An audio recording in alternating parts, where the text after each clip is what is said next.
Bonjour, aujourd'hui on se retrouve avec la présentation de mon dernier calendrier de l'Avent que j'ai effectué. Donc j'étais beaucoup inspirée du tuto de l'année dernière, il me semble, de chez Lou Scrap. Je vous mettrai son lien en barre d'infos si je le retrouve.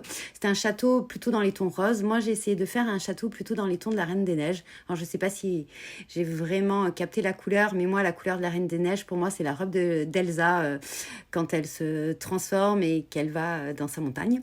Voilà, avec plein de petits flocons. Donc bref, revenons-en à nos petits moutons. Donc c'est un calendrier que j'ai effectué avec des papiers de la collection, principalement de chez Action. C'est une ancienne collection, je crois que ça date d'il y a 3 ans. Alors j'avoue que c'est une toute petite vidéo, toute courte, donc je vais essayer de me dépêcher et de ne pas dépasser le temps imparti. Donc je l'ai fait par rond, mais avec des hexagones. 1, 2, 3, 4, 5, 6, oui c'est ça. Donc il y a les dômes qui se soulèvent, ça permet de mettre des petits cadeaux. Donc, les petits dômes, ils font environ 11 cm. Les petites tours font 10 cm pour les deux de devant. Les grandes tours, elles, font environ 18 cm. Les petits dômes, pareil, 11 cm. Et pour la grande tour au milieu du château, donc celle-ci, oula, elle est un peu géante. Elle fait plus de 40 cm de haut et on peut la soulever. Et vous avez donc pour le 24, vous avez le haut de la tour qui se défait. Donc vous pouvez mettre un petit cadeau et la tour en entier avec une grande boîte, comme vous pouvez voir, agrémentée d'une petite fleur. Cette petite fleur, elle vient de chez AliExpress. Les petits embellissements comme ça, c'est vrai que je les achète principalement chez AliExpress ou Action.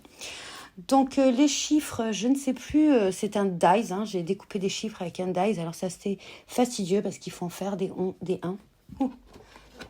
Voilà, et vous pouvez voir un petit peu tout ça tient. Alors le calendrier de l'Avent fait en totalité d'en haut en bas à peu près, je crois qu'il fait plus de 50 cm.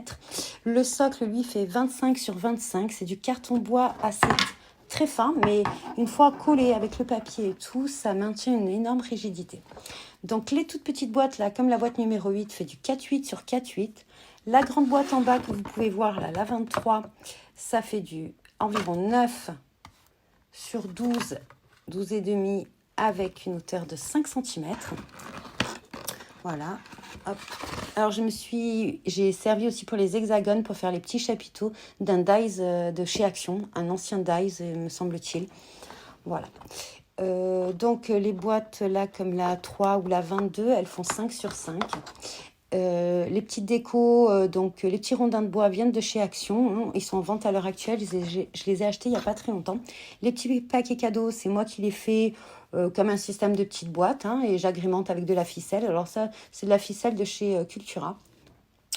Les petites pommes de pin, là, je les agrémente aussi en les trempant avec alors je mets de la colle transparente et je les trempe dans des flocons, dans de la neige, d'ailleurs acheté chez Action également.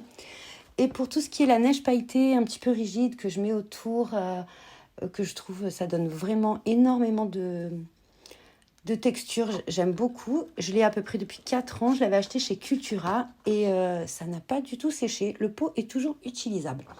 Voilà, et les petits flocons, alors j'ai un petit embellissement flocon de bois sur la plus haute de mes tours que j'ai embossé à l'aide de la poudre clear blanche et pailletée. Et pour le reste des flocons, c'est un petit peu des flocons de neige de chez Florilège Design. Un petit peu, je crois aussi qu'il y en a de chez Action. En fait, j'ai pas mal de dies flocons. Voilà, j'espère que ce tuto vous aura plu et vous aura inspiré. Je vous remercie de votre visionnage. N'hésitez pas à me mettre des commentaires en barre d'infos et je vous dis bon visuel, bon visionnage, bon scrap.